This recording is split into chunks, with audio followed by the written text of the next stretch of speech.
सभी साथियों को नमस्कार। एजुकेशन स्पेशल यूट्यूब चैनल के माध्यम से आप सभी मित्रों का बहुत बहुत स्वागत है, अभिनंदन है। जैसा कि सभी साथी जानते हैं, एजुकेशन स्पेशल यूट्यूब चैनल के माध्यम से समय समय पर विभिन्न जानकारियां, अकादमिक जानकारी, पाठ्य वस्तु से संबंधित जानकारी और विभिन्न जानकारियां आप तक पहुंचाने का प्रयास इस प्लेटफॉर्म के माध्यम से किया जाता है।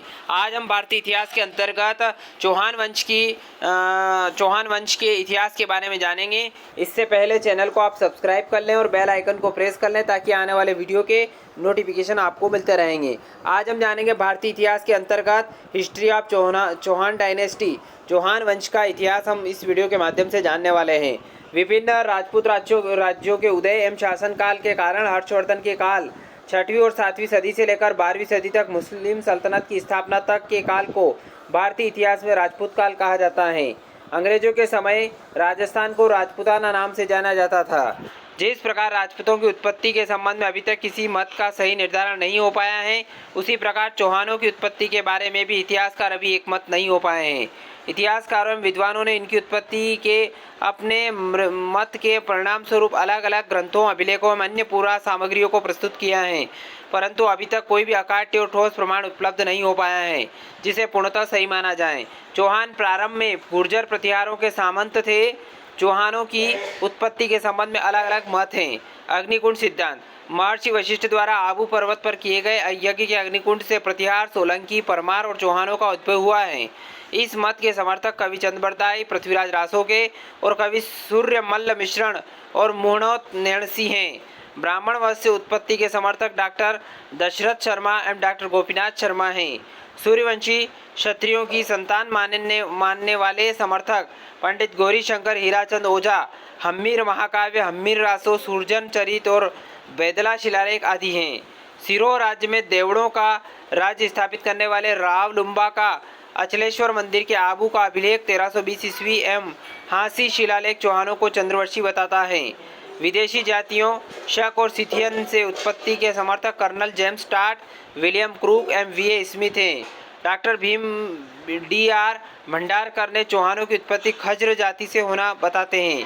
भाटों एवं चारणों ने चौहानों को अग्निवंशी बताया है। चौहान राजा सोमेश्वर के बिजोलिया शिलालेख 1170 ईसा पूर्व वीस 1236 में चौहानों को वत्स गोत्र होना लिखा है, जबकि जालोर के चौहान राजा चचिक देव का सुंडा पर्वत देवी मंदिर लेख 1262 ईसा पूर्व वीख 1319 चाहमान का वस्त्र से संबंध बताता है। वहीं डॉक्टर देवराज रामकृष्ण भंडारकर ने राजपूतों को गुर्जर वंश का बताया है।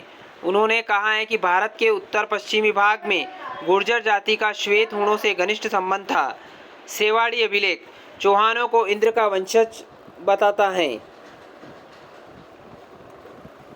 चौहान वंश की शाखाएं और उसके संस्थापक सपादलक्ष और या अजमेर के चौहान 551 ईस्वा, इसके संस्थापक वासुदेव थे।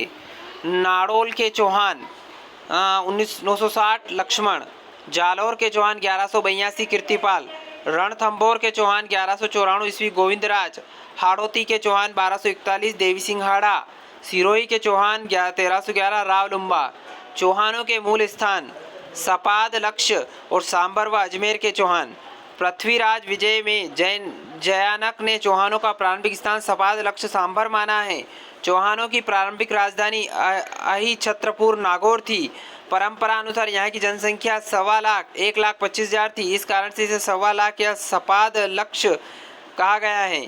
शाकंभरी सपाद लक्ष के चौहानों की वंशावली बिजोलिया शिलालेख, प्रबंधकोश, हम्मीर महाकाव्य आदि से ज्ञात होता है कि चौहानों का प्रारंभिक शासन सांभर के आसपास क्षेत्र में था, जिसे तत्समय शाकंभरी या सपाद लक्ष कहते थे। इनकी राजधानी शाकंभरी थी, जो सांभर नाम से प्रसिद्ध थी।